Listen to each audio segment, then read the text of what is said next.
compartilhando um pouquinho da que a gente já viu, só para relembrar a gente. A gente está estudando sobre finanças, do ponto de vista de Deus. A gente tem falado e temos percebido que a Bíblia fala muito sobre finanças. É interessante que o próprio Senhor Jesus Cristo ele usa figuras que envolvem questões financeiras para ilustrar verdades espirituais.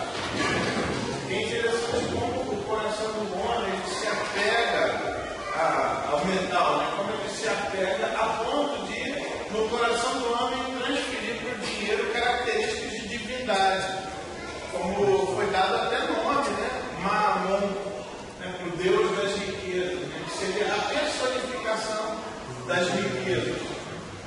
E a gente tem visto que existe um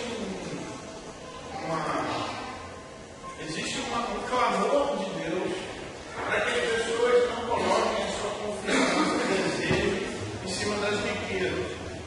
A gente tem que lembrar também que o ser humano ele foi criado para a adoração. O homem ele foi criado para se conectar. E inclusive daí que vem a palavra religião, né, do latim religare, que é Jesus Cristo, ele vem religar o homem que estava longe de Deus, ele vem religar o homem a Deus. E essa ideia de ligação, o homem ele foi feito para adorar. Até o ateu, ele vai adorar alguma coisa. Ele pode não querer adorar a verdadeira divindade, mas ele então, e Romanos ele fala sobre isso, que nós somos, nós escolhemos outras coisas para adorar, nós não aceitamos a verdade, e nós detemos a verdade pela injustiça e começamos a adorar outras coisas. Né? Ele fala em Romanos capítulo 1. O dinheiro, então, ele é uma desses ídolos que são produzidos pelo coração humano. E ele vai na sociedade, lógico, o diabo está ligado a essas coisas, ele vai prometer, ele vai parecer, o ser humano vai olhar para ele, vai atribuir a ele o poder de conceder graças e bênçãos, o poder de gerar conforto no coração daqueles que o têm, mas ele também, dá bênçãos, mas ele também requer serviço como uma maioria das divindades. Você precisa fazer uma oferenda para ele, para que ele possa te dar algum benefício. E normalmente o dinheiro é a sua servidão. Você precisa servir, você precisa entrar no esquema para que você possa ter o que entre aspas te oferece. E tem pessoas que eles servem o dinheiro, eles querem o dinheiro, e é uma dificuldade que até entre cristãos existe essa luta. Existe um monte de cristãos que têm a certeza de que o porvir está chegando, que o reino do Senhor Jesus, que já foi inaugurado, será completado sobre a terra. Tem convicção de que o nosso Deus é Deus sobre tudo. Tem convicção de que a nossa vida aqui é um sopro que vai passar como uma neblina. Tem convicção de que o que nós queremos mesmo é o porvir, é o céu, é a eternidade. Mas ainda assim você percebe essas pessoas se dedicando a ter mais e mais dinheiro. E é um cuidado que a gente tem que ter. A Bíblia sempre vai estar falando sobre a importância da gente poder ter uma vida simples, da gente poder ter não olhar para essas coisas sem dar a importância que realmente elas têm. É redundante, mas dizem que o segredo dos grandes homens é que eles priorizam as primeiras coisas. Olha só uma redundância, mas é interessante que muita gente prioriza aquilo que é primário, prioriza aquilo que é secundário e terciário. Tem dois textos que vão mostrar para a gente, e eu queria compartilhar com vocês hoje. A gente já viu que tudo é de Deus, lembra? Do Senhor é a terra, a sua plenitude, o mundo e aqueles que nele habitam, ou seja, não sobrou muita coisa, ou melhor, não sobrou nada. Vai dizer também, lá em Ageu, essa passagem muito conhecida, o Senhor diz, meu é o ouro, minha prata, diz o Senhor dos Exércitos. O dinheiro é dele. É interessante que o Senhor Jesus Cristo ele vai usar o dinheiro também para demonstrar a necessidade E ele pega uma moeda, lembra? É lícito pagar a César, de novo, mais uma passagem que está envolvendo dinheiro. É lícito pagar o imposto a César? Jesus pede uma moeda. E aí a gente pergunta, por que ele pediu uma moeda? Vocês sabem a resposta?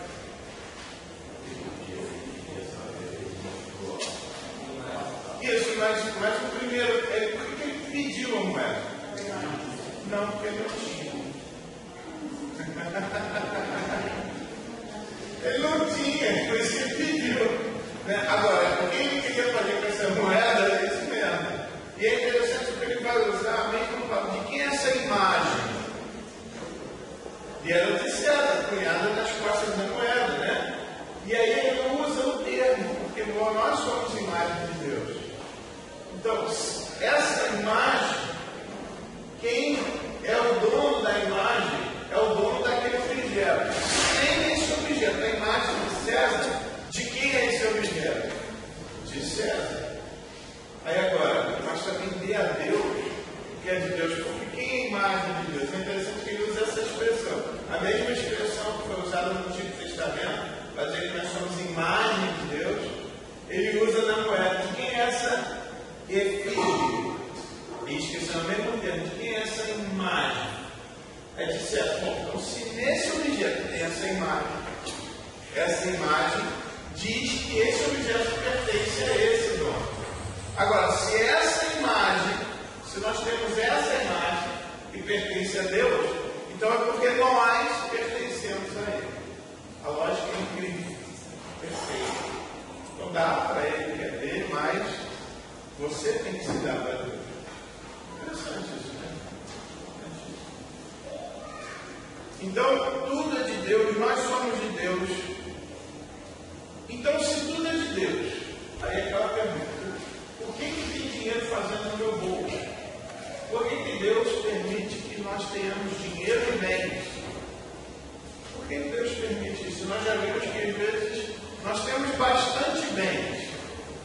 É verdade que, se eu perguntar aqui, dificilmente vai ter alguém que não almeja algum bem.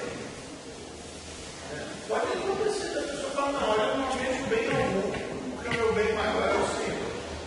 Então, o que eu tenho está bom. Claro que a gente deve ter pessoas aqui.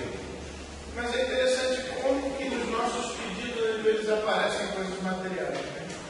Senhor, eu gostaria de melhorar isso, eu gostaria de ter isso aqui que eu não tenho. Né? Ou roupa, ou alguma coisa de casa, ou alguma coisa, né? E ele vai falar que se nós temos essas coisas é porque Deus quer que sejamos administradores. A palavra vai aparecer no Novo Testamento, oikonomos. Daí vem a palavra economia. Oikonomo é traduzido como serviçal ou mordomo. Oikos é casa.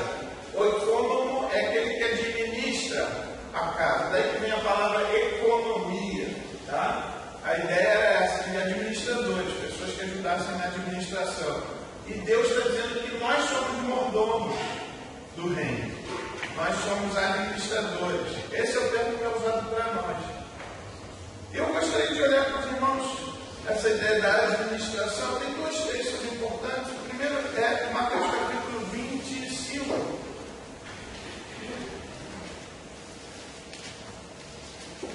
É uma parábola. Mateus capítulo 25, a partir do versículo 14.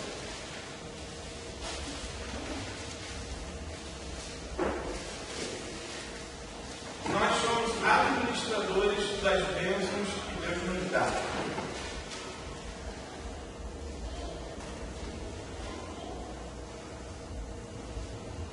E aqui eu preciso fazer a propaganda. Quem não esteve na aula passada, precisa assistir aulas que estão na internet. Da aula passada que a gente fala um pouquinho sobre essa questão de que Deus vai nos cobrar de como nós estamos administrando nossas finanças. Por isso essa matéria é muito importante. Dá uma olhada lá na internet. Mateus capítulo 25, a partir do versículo 1.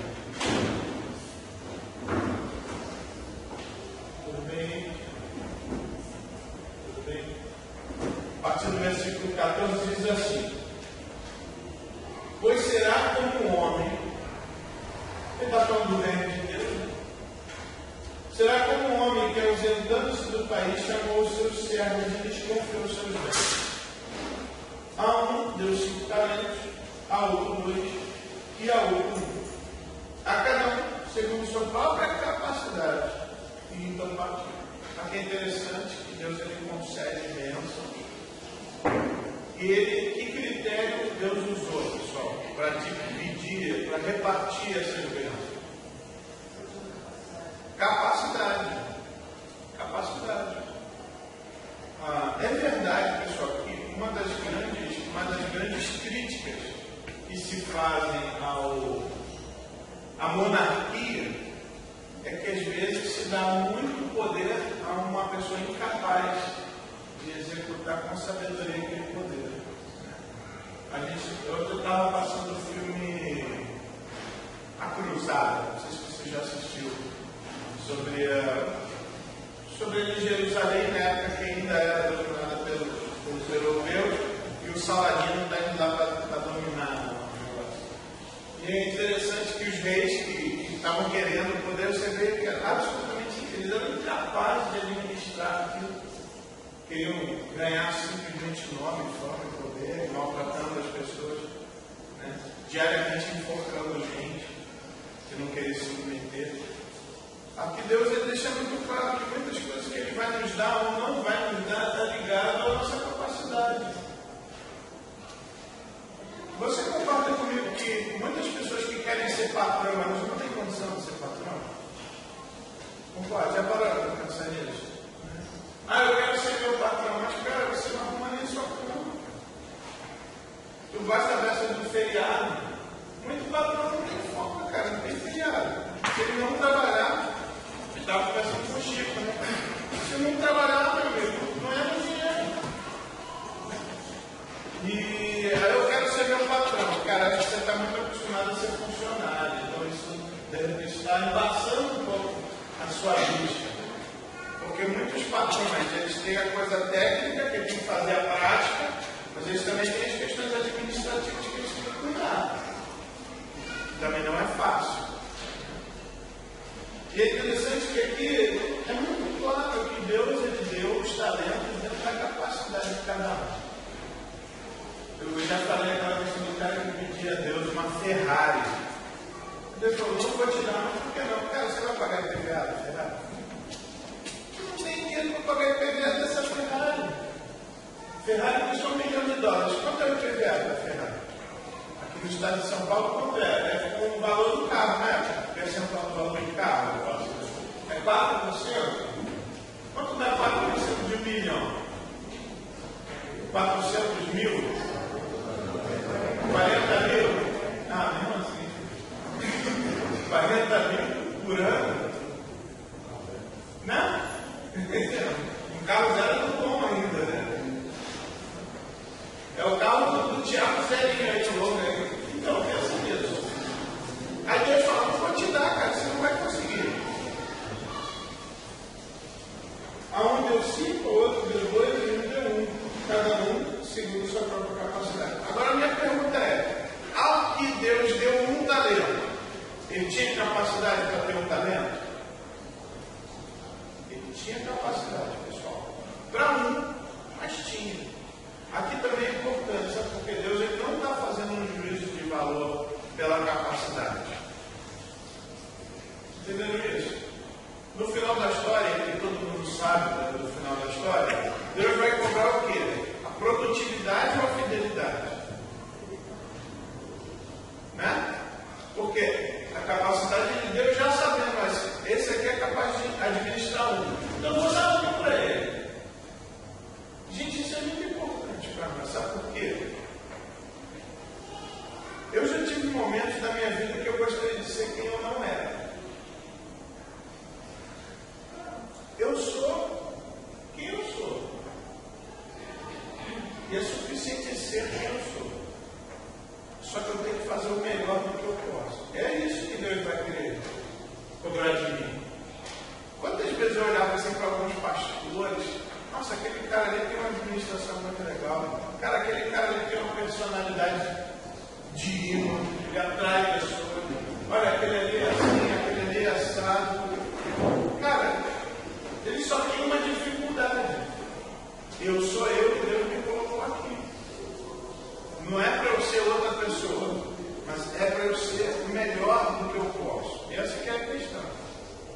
E é isso que Deus está querendo ver aqui na vida desses 3 homens aqui da história. Né? Que Deus está vendo, Ele já nos dá conforme a nossa capacidade, Ele só quer que a gente faça o melhor que a gente pode. E daqui a gente já tem uma questão de administração importante, pessoal. Será que nós estamos fazendo o melhor que nós podemos? Dentro das oportunidades que Deus nos dá, sabendo que Deus ele é gracioso conosco, Ele está nos dando oportunidades segundo a nossa capacidade. Lá no seminário, eu já contei essa ilustração, nós construímos uma churrasqueira, demos de presente uma churrasqueira, fizemos um quiosque e só a churrasqueira tinha 3 metros de boca, a churrasqueira. E nós conseguimos doação e nós construímos. Nós queríamos colocar uma frase numa língua indígena, para homenagear o Brasil também. E a gente tinha um colega lá que tinha estudado, praticamente nasceu numa tribo Yanomami. E a gente falou para ele, cara, a gente queria colocar assim, tudo que Deus faz é bom. Como é que escreve isso em Yanomami? No dialeto Sanumá. Aí ele pensou, conversou lá com os pais dele, missionários há mais tempo. E ele veio falar para a gente, olha, não dá para falar assim como vocês querem, tudo que Deus faz é bom. Sabe como eles falam assim? Deus fez, então é bom. Interessante, né? Porque tudo é muita coisa para o índio. E o índio gosta de numerar. Então não dá para você falar tudo, não. Pensa assim, Deus fez, então é bom. Essa seria a frase que ele colocaria. E gente, isso é verdade. Se Deus deu talentos e capacidades para a gente, é porque era o que era para ser. E o que Deus requer? Por exemplo, eu tenho que ter a humildade de entender, olha, eu não sirvo para ser um patrão. Mas Deus me colocou aqui no corpo nessa posição, então eu quero ser o melhor. Deus me colocou nessa empresa nessa posição, eu vou ser o melhor. E se de repente eu for conquistando capacidades, conquistando habilidades, pode ser que Deus queira me transportar para patamares maiores. Só que a gente precisa ter essa noção. Se eu não quero simplesmente estar numa posição que eu não tenho capacidade de poder estar. Por exemplo, muito do que a gente vê na nossa nação, o Brasil está do jeito que está, porque colocaram pessoas que não têm capacidade em posições-chave. Vocês concordam com isso? Muito do que está acontecendo, do desespero, da economia que está crescendo, é porque foram tomadas decisões atabalhoadas, decisões politiqueiras, decisões tecnicamente erradas. Então, botar uma pessoa que não tem capacidade para administrar muitos talentos. Então, o que Deus requer de nós? Que a gente seja fiel, que a gente possa administrar bem os talentos que Ele nos deu, sabendo que aquilo que Ele está nos dando é coerente com a capacidade que nós temos. Isso é muito importante, tá, pessoal? As capacidades, elas podem ser desenvolvidas? Pode. Lógico que pode. Aí outra questão também, quanto nós queremos desenvolver novas habilidades e capacidades? Isso tem uma reflexão importante aí. Mas prosseguindo então no texto. O que receberam 5 talentos saiu imediatamente a negociar com eles e ganhou o destino.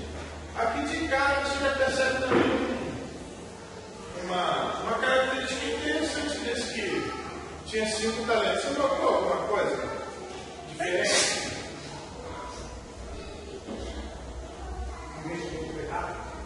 Essa questão da rapidez, porque diz ele foi imediatamente fazer o seu trabalho.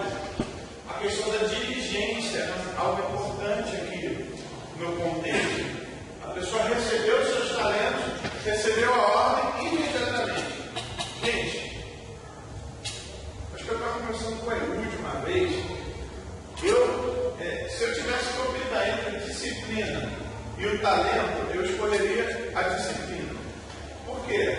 Eu já vi muita gente com muito talento jogando isso fora porque é indisciplinado. Eu já vi pessoas com talento menor, mas porque era disciplinado. Todo dia estava fazendo o seu trabalho para que a coisa funcione. Essa questão do receber uma tarefa, vou fazer, Isso é importante. Tem muita gente que joga fora o seu talento, joga fora suas oportunidades, joga fora suas habilidades e até suas capacidades, porque eles não são proativos, não querem fazer logo. O pecado aí o cara vai deixando a coisa para último. O que eu posso fazer? Por que eu vou deixar para amanhã? O que eu posso fazer depois da manhã? E aí vai largando o negócio. Qual o nome desse pecado, pessoal? Oi? Está ligado com a preguiça? Está ligado com o comodismo? Essa pessoa que vai deixando. Tem na Bíblia essa palavra, tá? Procrastinação. Procrastinação. É esse pecado de eu ficar deixando a coisa para depois. Tem alguma coisa para fazer? Falou. Gente, tem gente que vai adquirindo algumas coisas e ao invés de usar as capacidades para fazer logo, eu lembro do seu Paulo falando que existem coisas urgentes e coisas importantes. E que aquelas coisas que são importantes e a gente vai deixando de fazer, elas um dia vão se tornar urgentes. E muitas vezes as coisas urgentes vão roubar de mim a oportunidade de fazer aquilo que é importante. Então eu tenho que pagar uma conta, eu deixo para depois. Daqui a pouco eu tenho alguns minutos para ver com o meu filho, com a minha filha. Aí eu lembro que vai vencer o prazo de eu pagar essa conta, eu tenho que ir no banco agora, é urgente. Aí o que eu faço? Eu sacrifico o tempo que eu estava brincando com os meus filhos, com as minhas filhas, para poder ir no banco pagar uma conta. Ou seja, porque eu não fiz aquilo que era importante na hora certa. Aquilo se tornou uma urgência, que roubou outra coisa importante. E ele fala assim, não sacrifique o que é importante no altar do urgente. Do mesmo modo, o que receberam 2, ganhou outros 2. Me parece que quando ele está falando do mesmo modo, ele está repetindo, esse que tinha 2 talentos, também imediatamente foi lá e já começou a negociar e conseguiu mais 2. Mas o que receberam 1, saindo, abriu uma cova e escondeu o dinheiro do seu senhor. É interessante aqui que você vai ver a falta de um pega o dinheiro e corre para administrar, para multiplicar. O outro pega o dinheiro e sai. Não ele dá para multiplicar, ele sai para fazer um outro trabalho menos trabalhoso, mas muito improdutivo. Então ele sai e ele tem um trabalho. Qual que é o trabalho que ele tem? Ele vai lá, abre uma covinha, joga o talento lá dentro e tá.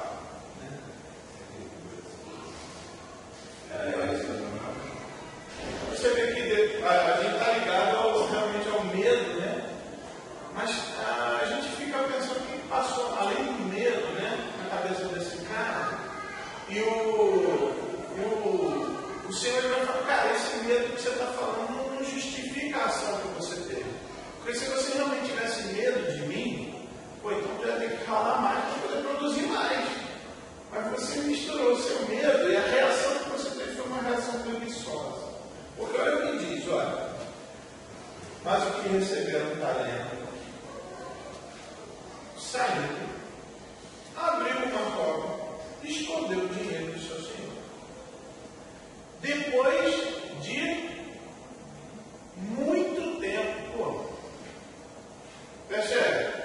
De repente, se fosse só medo, eu vou lá no enterrei. Vamos pensar aqui. Segurança. Deixa eu esconder aqui, deixa eu pensar que eu vou fazer. Não. Ele simplesmente escondeu e deixou lá. Dizendo, o que eu tenho eu não vou perder. E isso a gente até fala quando a gente vai falar, o pessoal que está envolvido com empresariado, aquela coisa e tal, a gente vai falar que algumas pessoas, por medo de progredir, acabam não investindo aquilo que Deus deu, aquilo que tem. Então ele ficou com medo, não vou perder então, mas não vou ganhar. Para Deus isso não vale nada. Né?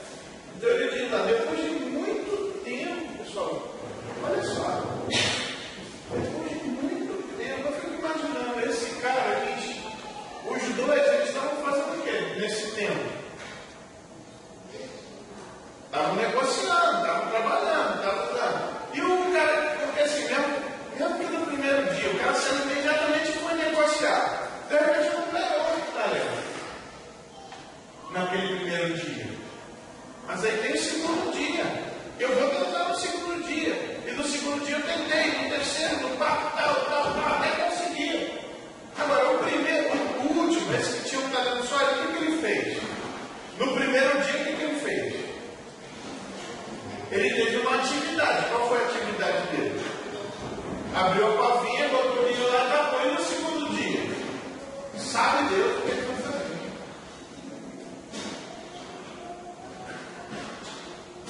A volta àquela pergunta. Ele fez isso porque ele era incapaz de administrar o talento?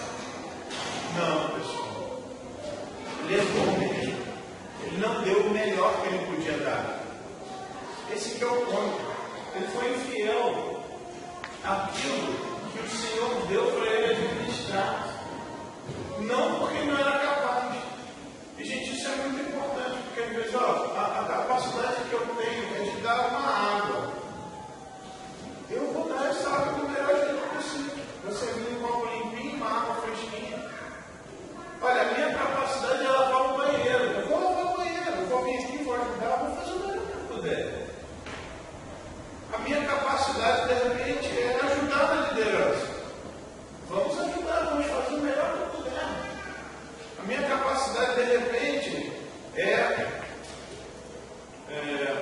lá, escrever. Vamos escrever da melhor forma possível. Ajudar um santo em alguma necessidade, eu vou fazer da melhor forma possível. Isso é muito importante, pessoal. Deus ele não se preocupa em que posição você está. Ele não se preocupa com quantas capacidades ele te deu. O que ele preocupa é que você seja o melhor na administração daquilo que ele te deu e que você use o seu tempo para conquistar, para angariar benefícios vindos dessa capacidade dos recursos que ele te deu. Só que é importante que eu acabei passando, esqueci. Deus ele deu aqui 3 coisas para esses que estão aqui na história. O que ele deu para esses 3 aqui? Ele deu 3 coisas para esses 3 nomes. O que ele deu? Primeiro, antes disso, ele deu talento. Tudo bem? Segundo, o que ele deu? Está no texto. A capacidade.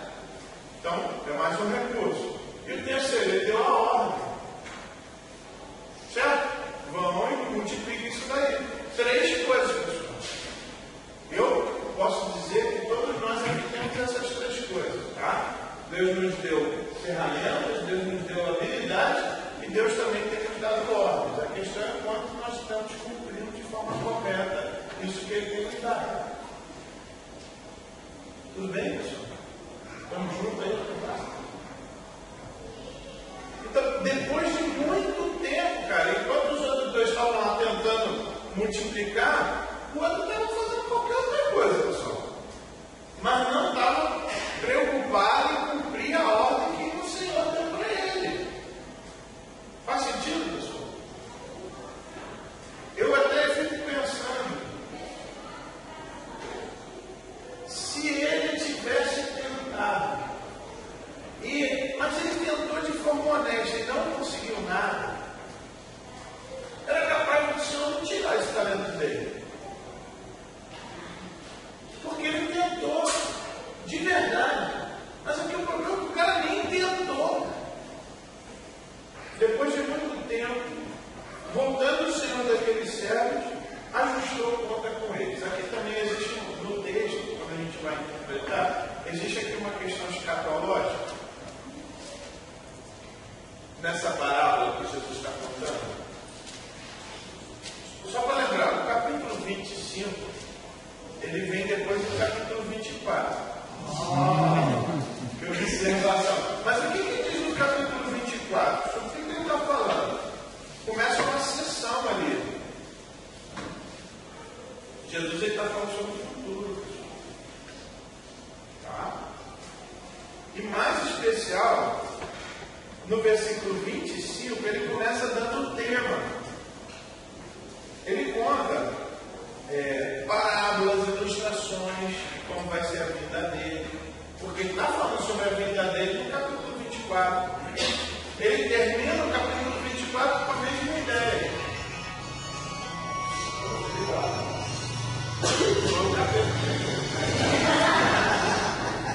Cadê? E agora estamos. Não, então vamos lá. Já aconteceu comigo também. É constrangedor. Depois o cara fica falando piada. Mas então, pessoal, ele vai dar algumas figuras, algumas ilustrações sobre a realidade da vida, como vai ser tal e tal. Tá? Alguns autores até falam sobre são ilustrações que contam sinais dessa segunda vinda do Senhor Jesus. E o capítulo 25, ele está falando como vai ser esse estabelecimento do reino. E aí ele conta a parábola das 10 virgens, que não são 10 noivas, tá? Isso é muito importante. Que fala sobre a necessidade da prontidão, para quando o noivo chegar, para todo mundo pronto. Isso tem a ver com escatologia, que é o assunto do que o Senhor Jesus introduziu no capítulo 25, no capítulo 24. E aqui ele vai falar sobre, de novo, sobre a vinda do reino, ilustrando por esse momento do Senhor que volta de uma longa viagem. Quais os paralelos que a gente pode fazer aqui na teologia, pessoal? Quer fazer algum uso? Que paralelo a gente faz da parábola com a realidade da vida de Jesus? Bom, tem a ver com o Isso.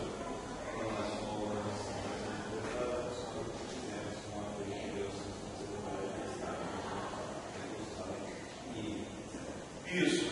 Pessoal, é exatamente isso. Aqui, o que ele está contando, depois Paulo ele vai desenvolver e vai dar um nome para esse evento, chamado o nome de Cristo. Vai acontecer com os crentes antes da entrada do Messias no reino milenar.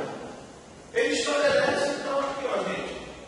E aqui Jesus está contando em forma de parábola, o que Paulo vai esquematizar depois de forma melhor, teologicamente, ali em 2 Coríntios capítulo 5, 1 Coríntios capítulo 3, também fala sobre isso. Tá? Essa volta, essa viagem longa que o Senhor faz, depois de muito tempo esse Senhor volta, o que é isso? O que está acontecendo aqui? E vai pedir conta. O que é? Tem a ver com a volta. Ele vem, recolhe a sua igreja, ele vai julgar o seu povo para instituir o seu reino. Aqui, pessoal, é esse momento do tribunal, que nós vamos ser julgados, tá certo? Isso é importante, pessoal, porque todo crente vai passar por isso aqui. Muito importante, pessoal. Todo mundo aqui vai passar por isso. Todo mundo aqui vai ter que prestar conta de tudo que Deus te deu. Aí eu fico pensando no etc., né, que eu estou para nós. Deus ele vai pensar, eu sou na minha vida, tá? Estou pensando na minha, você pensa na sua, tá? Por que eu posso ver recursos, os talentos que Deus me deu? Deus me deu a vida eterna, a salvação. Deus me deu informação. Deus me deu conhecimento da sua palavra. Deus me deu dons e talentos. Deus me deu relacionamento. Deus me deu uma igreja para estar diante dessa igreja. Tudo isso que eu estou citando, eu vou ser cobrado por cada uma dessas coisas. A Bíblia não fala que quem tem muita luz vai ser cobrado com uma rigor. Então aqui eu tenho um critério para mim de quanto Deus vai me cobrar. Qual é o rigor da cobrança dele para mim? Aí você pensa, qual é o rigor da cobrança para você? Pensar num membro da nossa igreja vai ser um rigor bem legal, porque todo mundo está tendo bastante luz. O que está fazendo com essa luz, cada um vai ser julgado por isso, certo? Deus tem me dado dinheiro, Deus tem me dado roupas, Deus tem me dado bens materiais, Deus me deu uma esposa linda e duas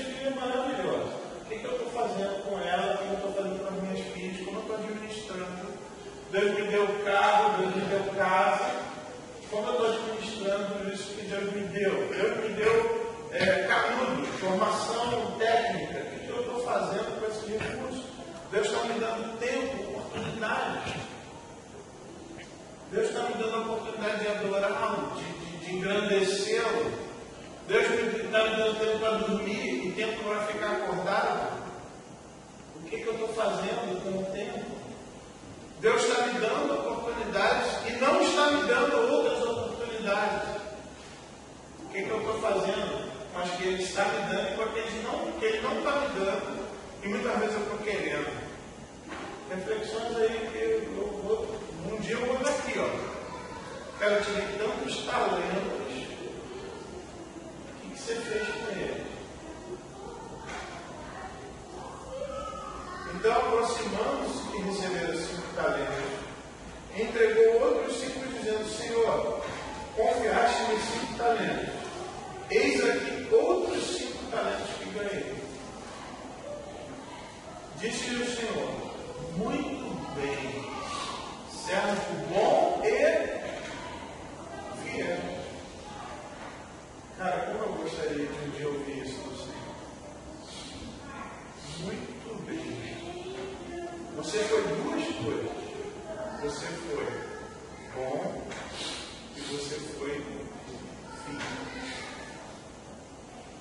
Eu digo isso de verdade, pessoal. Isso é uma coisa que me move. É uma das rotas da minha vida. É um dia ouvir isso do Senhor. Essa é uma das minhas motivações vitais. É um dia poder ouvir isso do Senhor. Muito bem. Olha, eu vi você trabalhar na igreja lá.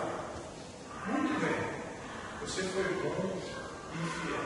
Eu sei que a gente não. Eu tenho muita voz de feijão para poder ouvir isso. Mas eu quero um dia ouvir isso. Para ouvir isso um dia, eu preciso começar a partir de hoje fazer aquilo que é bom e ser fiel. Muito bem, servo bom e fiel. Foste fiel muito pouco, sobre o muito te colocarei. Você produziu alegria no seu Senhor. Ou entra no gozo do teu Senhor. Você faz parte desse grupo. Entra aqui naquele esqueleto do Senhor. Fala, cara. A fidelidade aqui, o cara levou todos os 5, porque esse cara que voltou só 4, entendeu? Então, a fidelidade ela envolve todo o processo. Não é só que eu entreguei, mas como eu consegui.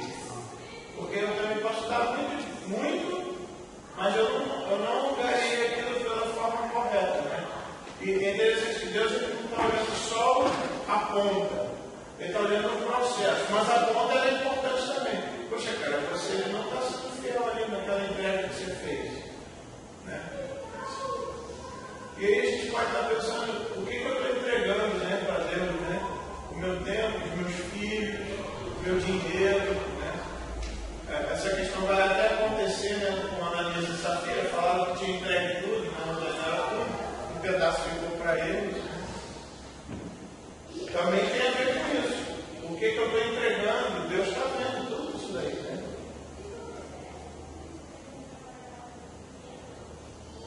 É lógico que, pegando aí o que o Cacá está colocando, é lógico que o meu dízimo e a minha oferta também está sendo avaliada nisso aqui. Poxa, eu não dei mais dinheiro para você, cara. Por que você não deu, não abençoou as pessoas que eu queria? Por que você não entregou o dízimo fielmente? Era para a tua igreja aquele dinheiro, não era para você, cara. Por que você pegou o que não era para você? Cara, eu dei bastante para você. Por que você não pegou para você só o que eu dei para você? Por que você quis pegar o que era dos outros? Só uma questão importante. Muito do não crescimento do reino é porque o verbo celestial está sendo desviado. Muitos crentes estão experimentando seus micro-petrolões nesse sentido. Deus está mandando recursos e eles estão desviando.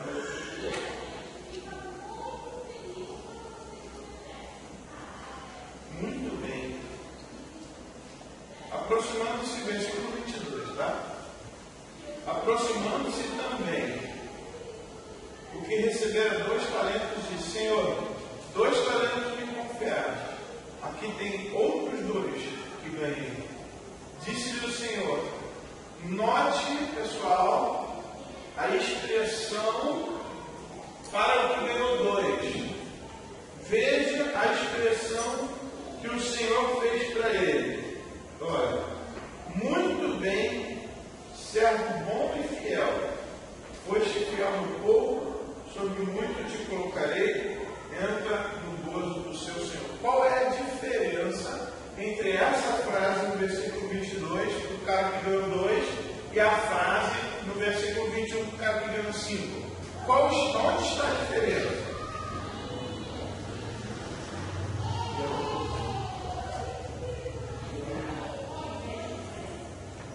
Não existe diferença. Por que isso é importante, pessoal? Entenderam o que eu estou querendo mostrar aqui? A expressão de gratidão, de alegria, você entrou, você fez, você cumpriu, parabéns, ela foi igual para os 2. Só que peraí, ganhou 5, eu ganhou 2. Por que foi igual, pessoal? Isso. Oi? Te ganhar 2, então você fez o melhor que você pode, fiz, então, cara, parabéns. De novo, pessoal, Deus não está preocupado em quantidade, em produtividade. Deus está preocupado com fidelidade. E a expressão do cara que ganhou 5, nossa, cara, não ganhou 5, não, cara, para aqui, cara, muito bem. O cara que ganhou 2, pô, só 2, cara. O outro ganhou 5. Não, parabéns, cara, você é um bom e fiel, muito bem. Entra aqui, cara, no gozo do seu Senhor. Você faz parte daqueles que querem alegria. Olha, cara, isso daí é demais. Eu quero fazer parte desse grupo. Entra no gozo do seu Senhor, tu faz parte daqueles que me dão alegria.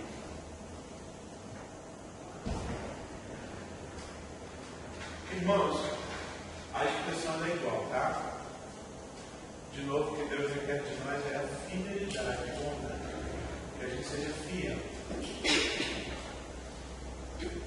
Lembra? Bondade e fidelidade. As duas coisas, tá, pessoal?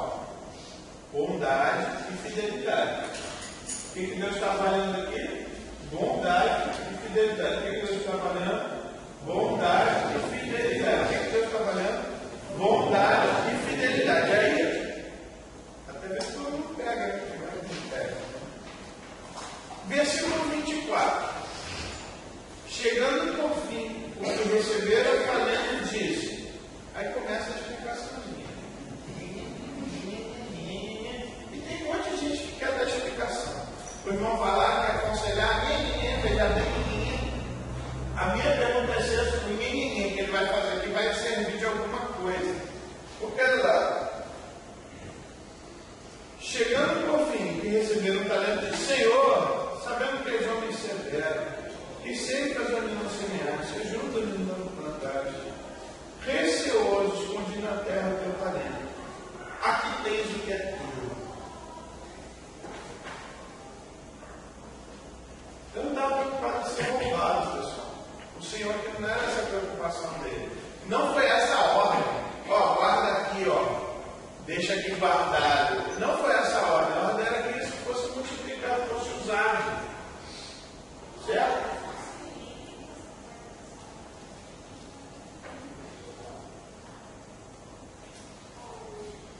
Toma aqui o que é teu. É verdade que tem muita gente que nem o que é de Deus, o pessoal está devolvendo, né? Tem esse problema. Nem o que é teu, o pessoal está dando.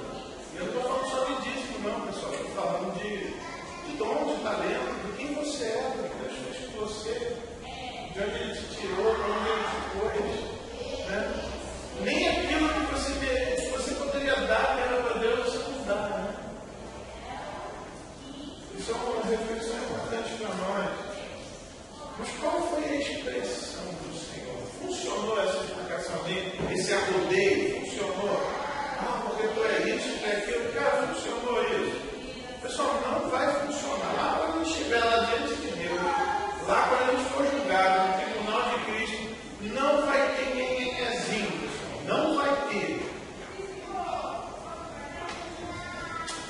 Aquelas coisas às vezes que nossos filhos falam, por que você fez isso? Ah, pai, eu me bem, isso aqui, cara, não vai funcionar. Porque os nossos filhos fazem isso. Às vezes não vai funcionar, eu fiz isso por causa disso. Ah, eu falei, eu gritei porque ela fez isso. Ah, eu bati porque ela fez assim. Ah, eu não dei disso por causa daquilo.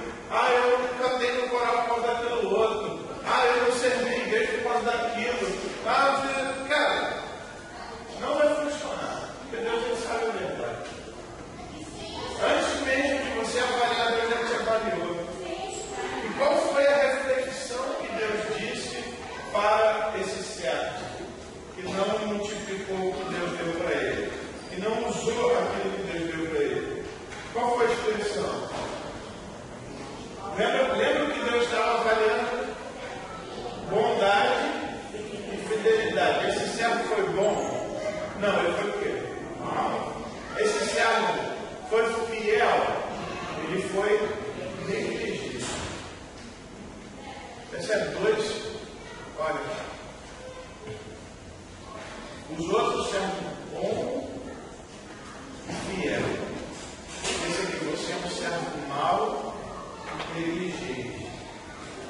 Poxa, se você sabia que eu sei onde não incendiei, é junto onde não espalhei. E aí ele está, cara, você podia pelo menos, cara, deixar isso com alguém que administrasse para você. Aqui tem um segredo interessante. Ele aceitar a ajuda de alguém seria pecado? Aceitar que o outro liderasse nessa administração seria errado? Era essa a ideia de entregar para o banqueiro. Porque ele podia falar, cara, olha, eu não tenho a capacidade de administrar dinheiro, mas você tem a capacidade de pedir ajuda. Pelo menos isso você tem, cara. E nem essa você pediu. Interessante isso. E é interessante que o próprio Senhor vai dar essa explicação para ele. Cara, você cumpria, portanto, que entregasse o meu dinheiro aos banqueiros, e eu, ao voltar, receberei com juros o que é meu. E esse é interessante. O que é meu, eu vou receber, meu pai. Pode ficar sossegado. O fato é que eu não queria só receber o que é meu, eu queria que você multiplicasse isso. É que ele está falando, cara, você podia pedir ajuda para alguém. Por exemplo, ele nunca, na história, ele podia pedir ajuda ao que tinha 5? Podia pedir ajuda? Podia. Podia pedir ajuda ao que tinha 2? Podia também. No texto diz que ele não podia fazer isso. De repente, o que tinha 5 poderia até falar, cara, eu não vou conseguir te ajudar. Já estou no meu limite. Mas, ó, vou te dar uma ideia, vou te dar um conselho. Entendeu? Essa ideia de você pedir ajuda aos banqueiros aqui no texto é que é o seguinte, às vezes você tem dons e talentos, você deve aceitar ajuda, pessoal. De repente você sozinho não sabe como usar ou como fazer. Mas alguém pode te dar um conselho, alguém pode te ajudar. Às vezes falta isso, humildade de pedir ajuda. Esse cara seja preguiçoso e orgulhoso. Parece que ele era preguiçoso, porque essa palavra negligente, porque fala, você é mau e negligente. O que é alguém negligente? Oi? Como ouvi? Desculpa. Ele vai deixando. Não é essa ideia de negligência, eu tenho alguma coisa que eu tenho que fazer isso. Depois eu faço. Isso é negligência. Por exemplo, está lá a luzinha do freio acendendo, de vez em quando ela apaga. Pô, ainda tem. Aí passa um posto. Apagou, está cubado. Cara, o que é isso? O que é isso? Chama negligência. A luzinha está aqui da tia Copa, vai dar um problema daqui a pouco. Depois eu vejo, não dá nada. E a questão da negligência é essa, você sabia o que tinha que fazer, e o seu senhor ia voltar, cara, e você deixou ele voltar sem fazer nada, a preguiça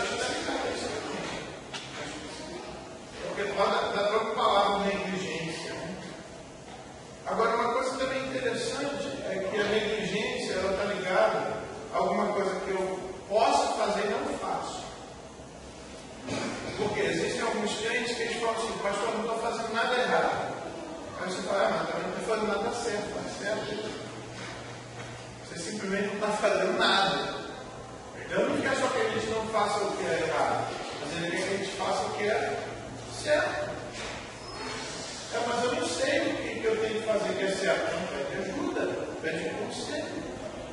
Vá para alguém que administra o que você tem na mão e essa pessoa vai te ajudar. O que ele tinha na mão? O que ele tinha na mão? Um talento, que era um dinheiro, né? Uma unidade de dinheiro. Ele tinha um talento. Vai para aquela galera que sabe administrar dinheiro, cara. Pede ajuda lá.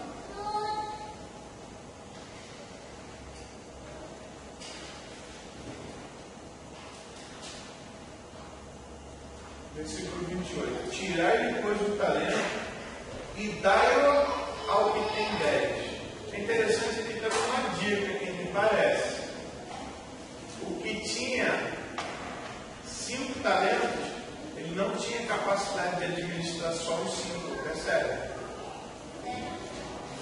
Ele tinha capacidade de administrar pelo menos quantos? 11. Por quê? Porque Deus deu mais um para ele, ó. Gente, isso é muito importante. Me parece que Deus está dando até abaixo da capacidade. Tanto é que o que deu 2, ele tinha capacidade de quanto? De 4. Por quê? Por que a gente pode dizer isso? Ele tinha 2, foi tomar 2, cara, bom. Você chegou a administrar 4. E o que tinha 5, ganhou mais 5, Deus deu mais 1, então pelo menos 11 ele podia administrar. Aí eu preciso fazer essa pergunta para mim, preciso fazer para você. Cara, tu está no teu limite?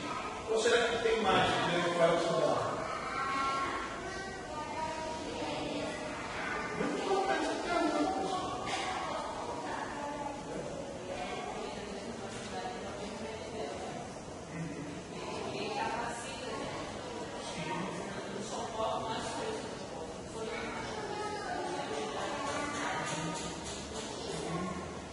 É interessante porque pode acontecer de Deus dar a capacidade enquanto eu me disponho a ser usado? Pode. Mas pode acontecer também de Deus já ter me dado a capacidade para eu fazer. Eu penso muito isso na questão dos dons. Por exemplo, de repente aqui, nós temos aqui gente que tem o dom de pregar. Deus já deu o dom, só que a gente precisa perceber isso, precisa aprender, né? Precisa usar. Mas Deus já deu. Outros dons aí, de repente, estão aí entubados, enterrados. Entendeu? Deus vai pedir conta para mim, cara, eu tinha muita capacidade, cara, você não usou, né, cara? Aquela igreja precisava de alguém com esse perfil, cara. Eu dei você de presente na igreja, porque você não fez, cara. Cara, por que você gastou tanto tempo em querer ganhar dinheiro, cara, e deixou minha obra para lá? Aí, cadê? Acabou a história. Não existe mais economia, não existe mais dinheiro no mundo. Quem tentou? Seu louco. Hoje eu vou pedir palma. De que adianta isso daí, cara? Tem guardado no depósito.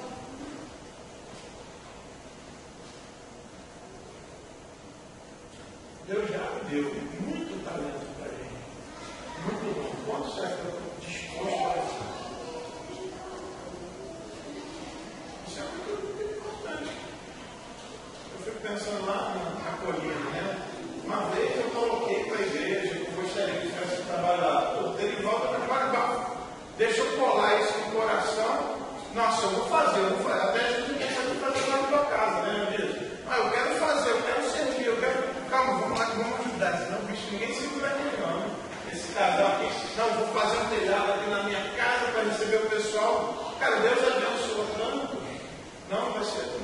A sua casa é pequena, eu quero um lugar maior. E Deus faz isso. Está lá no seu cômodo e está mudando a casa.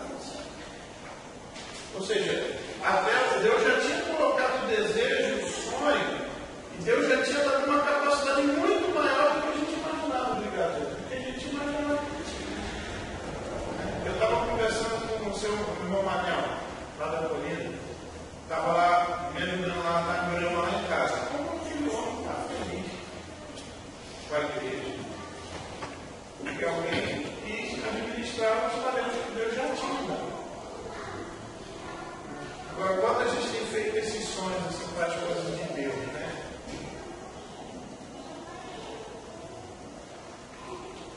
Não é errado, pessoal, a gente sonhar, né? Ah, eu quero fazer um cômodo aqui na casa. Ah, eu tenho vontade de editar um móvel, botar um eletrodoméstico. Ah, eu tenho vontade de trocar esse carro e tal. Isso não é errado. O problema é se a gente está usando toda a nossa capacidade para essas coisas que não foi o que Deus mandou a gente fazer. Eu acredito que aquele cara que enterrou o talento dele, ele não ficava dormindo o dia todo. Ele estava fazendo um monte de outras coisas, mas não era aquilo. Não era a obra que Deus tinha designado para ele. Por isso que era negligente, cara. Porque tinha um trabalho para ele fazer e aquele que ele recebeu para fazer não fez. E a Bíblia está falando que o nome disso é maldade.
Do início, por causa do que ele está pedindo conta. Cara. Podia ter posto tudo.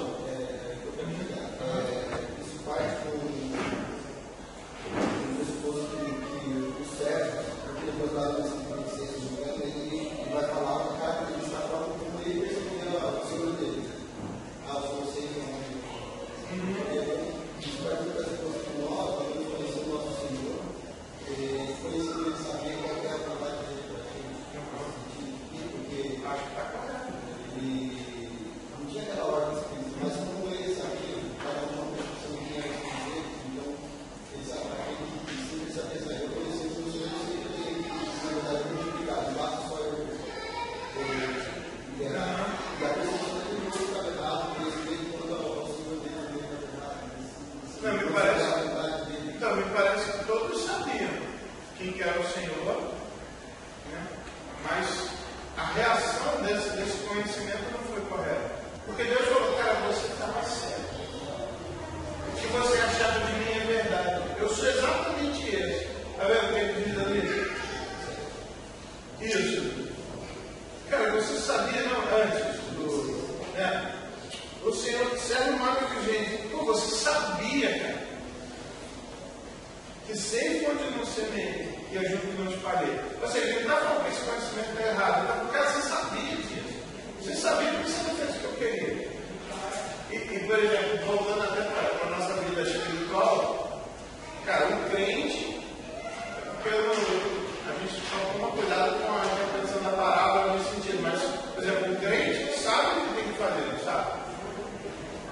Se de repente a gente até podia dizer, e não dá para dizer por causa da reação do Senhor, podia dizer que o cara não sabia o que fazer, não sabia o desejo, ele sabia, porque ele foi cobrado por isso. Pô, a gente não tem medo disso, porque a gente sabe muito bem o desejo do mestre para nós, né? Então, assim, eu não posso dizer, cara, ele não sabia, ele não recebeu, o cara ele sabia. Quando ele recebeu o dinheiro na mão, cara, os três sabiam o que era para fazer. Só que um teve medo. Com base no medo, ao invés de ele buscar ajuda, pedir conselho, não, ele foi interpretar. E ficou, cara, assim. Então, acho que a percepção de que eles, a percepção do Senhor eles tinham. Só que o problema foi a reação dessa percepção. Então, assim, me parece que os três, eles tinham sim a percepção dessa urgência, dessa ordem. Até que os dois foram fazer o terceiro. Nossa,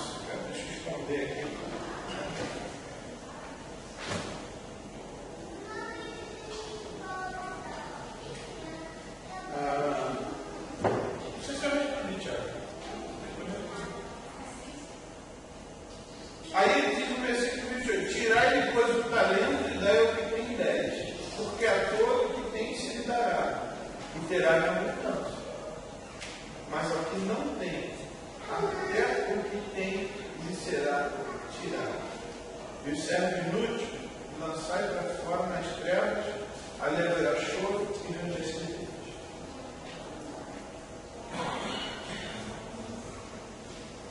Tem nesse final, tem uma discussão boa teológica, que é a pergunta que eu vou fazer: como já perdeu a salvação? Aí é cuidado para não extrapolar a parábola. Mas é verdade que o servo que é mau e negligente, cara, vai ter uma punição. E é isso que o texto está querendo ilustrar.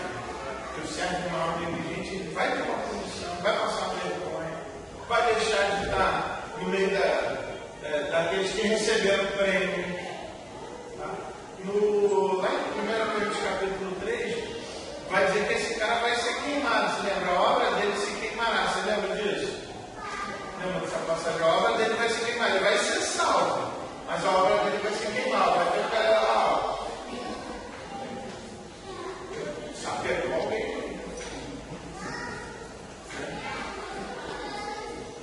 E aproveitando também o que o Tiago falou, pessoal, olha, cara, é difícil, pensando que na nossa igreja alguém que não tem a noção do que Deus quer que ele faça.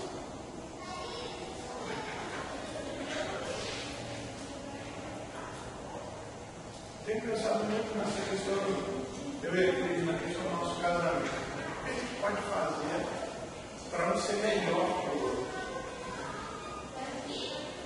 Eu quero ser um homem melhor, cara, um marido melhor. Eu quero ser um pai melhor. Eu quero ser um pastor melhor. O que eu estou fazendo? O que eu não estou fazendo como pastor? Que palavras eu não estou dizendo? Que carinho eu não estou dando? O que bronca eu também não estou dando? É que eu penso mais na questão do carinho, porque a bronca tem mais facilidade. Então eu penso, que carinho eu não estou dando? Que milho eu não estou dando? Né? O pessoal fala que eu sou bravo, vocês veem que eu sou tirolista, né? Mas eu sou tão bonzinho, né? Para dizer o contrário. Mas eu penso muito nisso. Poxa, o que a nossa igreja pode fazer mais? Eu fico com esse pensamento na cabeça. Mas eu como pastor, o que eu posso, que habilidade eu preciso desenvolver para ser um pastor melhor? Isso a gente precisa pensar em cada uma das áreas. Fátima.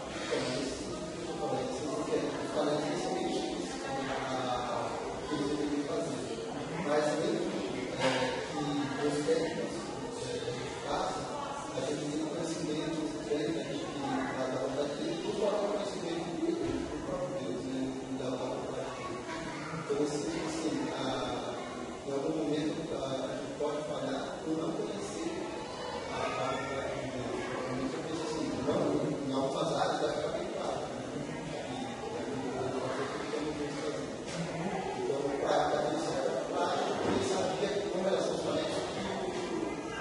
Fazer.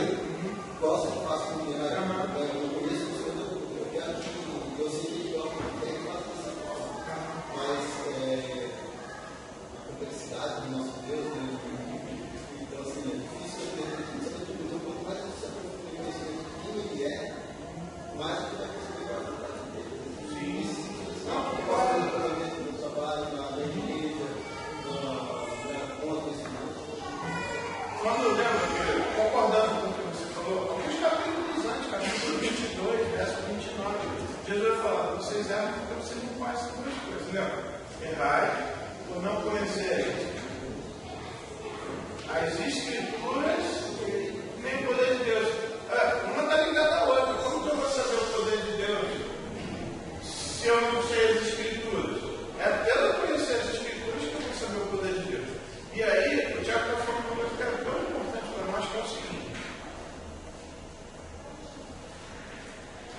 o básico, o fundamental, eu sei qual é a vontade de Deus para a minha vida. Ou não? Por exemplo, Deus quer. Alguém que tem dúvida, Deus quer que a gente tenha uma vida reta, uma vida correta? Alguém tem dúvida disso? Não.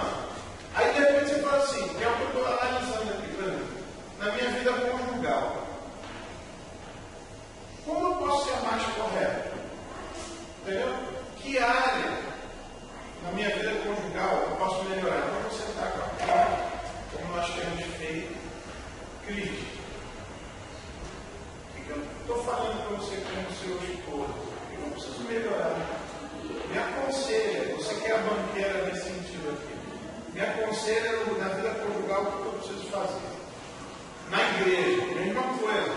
Eu estou buscando esse. E de repente, o que eu posso melhorar? O que eu posso fazer? Né? Eu vou para as Escrituras para procurar nas epístolas pastorais como deve ser um pastor. Né? Então, assim, e lógico, o conceito da crise vai ser importante para mim, ao passo que ele for uma coisa bíblica. Porque de repente ela pode falar assim para mim, que você me exorta demais, eu não quero que você me exorte mais.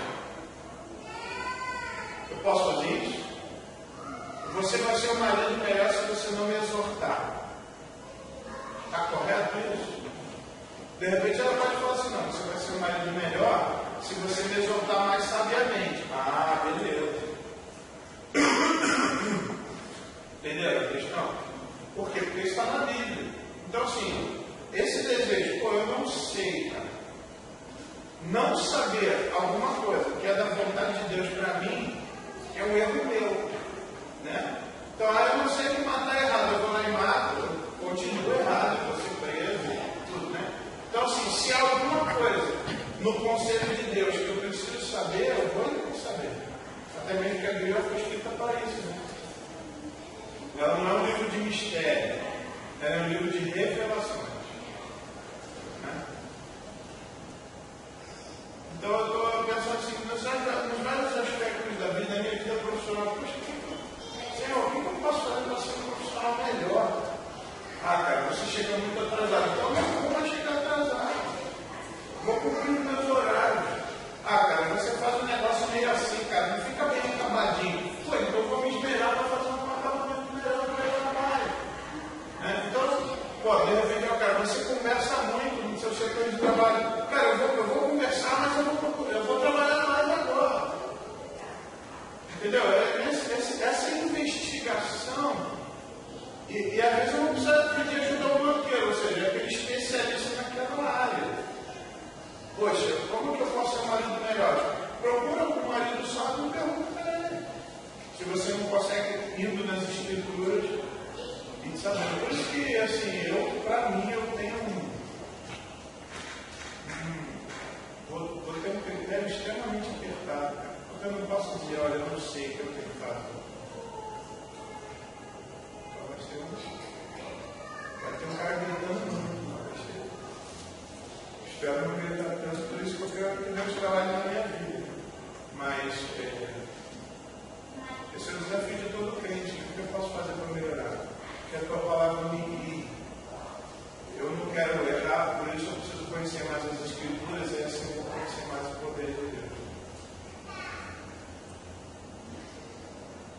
Pessoal, nós vamos prestar conta de tudo. O que nós fizemos, o que nós não fizemos, das nossas maldades, das nossas negligências. E uma das áreas que Deus vai cobrar da gente é na questão financeira. As ofertas que eu dei, as ofertas que eu não dei, o dízimo que eu entreguei, o que eu comprei, o que eu gastei, que não era para gastar, as pessoas que eu ajudei, as pessoas que eu não ajudei, as necessidades que eu vi, não ajudei. Tudo isso, pessoal, vai ser pensado. Eu fico pensando assim, cara, quantos de nós aqui está fazendo uma poupança para poder dar esse dinheiro? É uma pergunta interessante, né? Poxa, quanto aqui eu estou fazendo uma... Porque normalmente a gente faz poupança porque a gente tem que comprar alguma coisa, né? Não, eu estou fazendo uma poupança aqui porque o Luan vai casar, eu quero dar uma oferta, uma maneira. Beleza.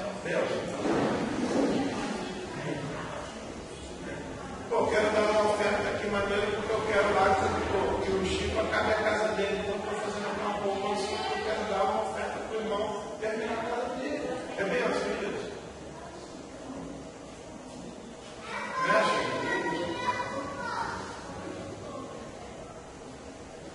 Então pensar nessas coisas. Eu ia pensar nisso.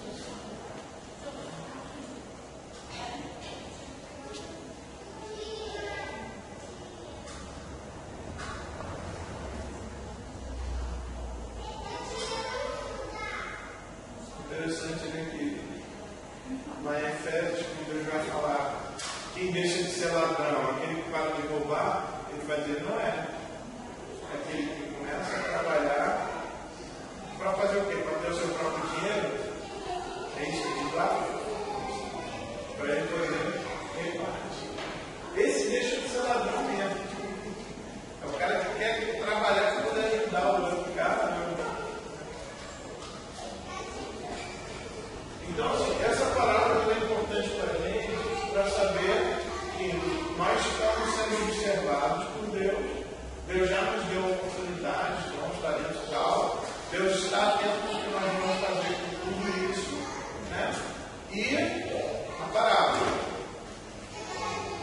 Todo mundo de um dia vai se empolgar. Isso me traz tanto consolo também, sabe por quê? Pô, às vezes que a gente recebe alguma coisa que a gente não tem condição de tratar, recebe um sentido de maltrato, né? Pô, desrespeitou, fez fofoca, falaram uma coisa, a gente às vezes não tem condição de tratar aquilo. Ou um dia o meu Senhor vai voltar da viagem. Eu vou estar na mesma fila que ele. Mas um dia eu vou estar, mas um dia ele vai estar também. E ele vai ter que prestar conta do que ele fez aquilo comigo. Aí não é comigo mais. Não é verdade? Não é que eu quero ver o circo pegar fogo, mas eu sei que o circo vai pegar fogo para mim. Eu não quero isso. Por isso, que a demonstração de amor para aquele que está errado é lá mostrar o erro. Para ele tratar antes de chegar a vez dele na fila. Porque todo perdão que eu peço, mas não conta aquela história que eu coloquei.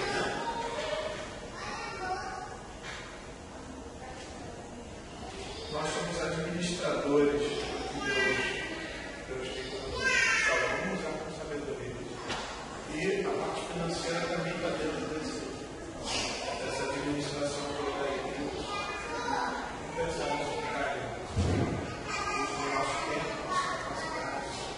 No nosso relacionamento, poder brincar com essa hora com a gente. Todo dia eu quero estar ali, todo dia eu vejo, todo dia. Às vezes eu passo mais tempo com o cara do trabalho do que com a minha família. E cara, todo isso eu quero que o inferno não fala nada. Sabe que isso é importante. Deus vai me cobrar dessa influência que eu não promovi.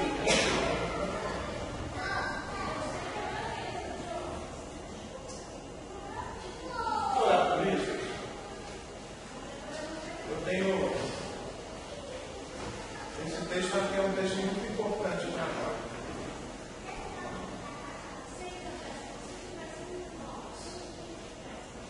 Deve ser um daqueles textos que vai para a gente se lembrar assim. Não vou exortar aquele irmão, não, cara. Deus vai te cobrar isso. Então vou exortar. Deus vai te cobrar isso. Qualquer motivação, que palavra você vai usar. Estou vendo meu irmão ali em dificuldade, eu vou ajudar ele. Deus vai te cobrar isso. Então não vou ajudar, não. Deus vai te cobrar. Depende da motivação. Vamos orar, pessoal. Que a gente possa estar remendo dentro, comprando de volta ele. Rapidinho antes de orar, deixa eu fazer uma notícia aqui importante. O nosso Senhor não voltou ainda. O que isso significa? Ele dá para reverter ele, né? Tá bom? Duas pessoas que não desejam, falem por favor sobre isso.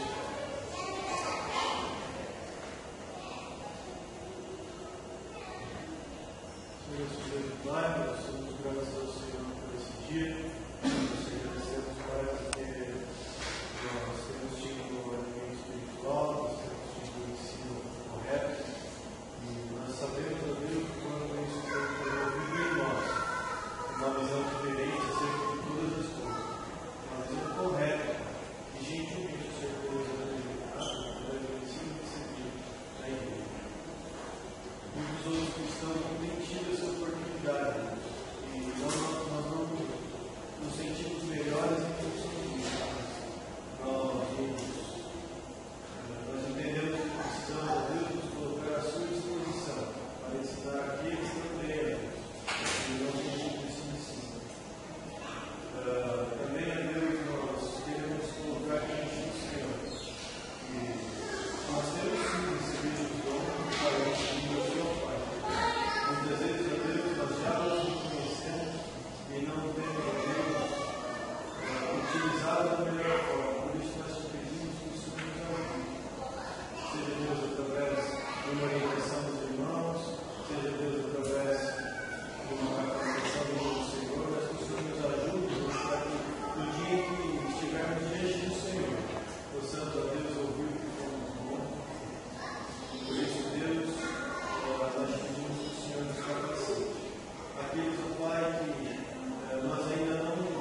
oramos agradecidos pelo nome santo de Jesus. Amém. Pai Santo, em tua presença, Senhor, queremos falar pelas nossas vidas, ó Deus. Oramos, Senhor, porque já conhecemos a tua palavra, Senhor. Sabemos que o Senhor espera de nós, ó Deus, e temos negligenciado, temos até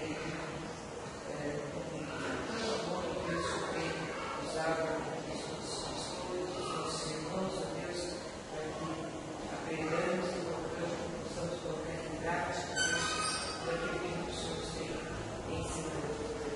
Pedimos a tua misericórdia sobre as nossas vidas, Deus. Temos negligenciado muitas vezes até a nossa presença na tua casa, em comunhão com os nossos irmãos, Deus. Quanto mais devemos obedecer aquilo que o Senhor tem mandado, que o Senhor tem nos ordenado. Clamamos a tua misericórdia pelas nossas vidas, pela nossa família, por esse povo, ó Deus, para que o Senhor nos ajude, Senhor, a compreender, ó Deus, o quanto temos sido desobedientes, ó Deus, negligentes, ó Deus, a tua palavra, os teus mandamentos, as tuas ordenanças. Tem misericórdia de cada um de nós, Senhor, nos ajude a obedecer, a fazer aquilo que já sabemos que temos que fazer e muitas vezes não temos feito. Obrigada, Senhor, por esse estudo, por essa oportunidade de estarmos aqui, com a tua presença, e aprendendo mais de ti e clamando que o Senhor nos ajude a acreditar. Pedimos, Senhor, por aqueles que não estão aqui hoje, para que o Senhor toque nos corações de cada um deles, Pai, para que aproveitem, Senhor, isso que o Senhor tem nos dado gratuitamente.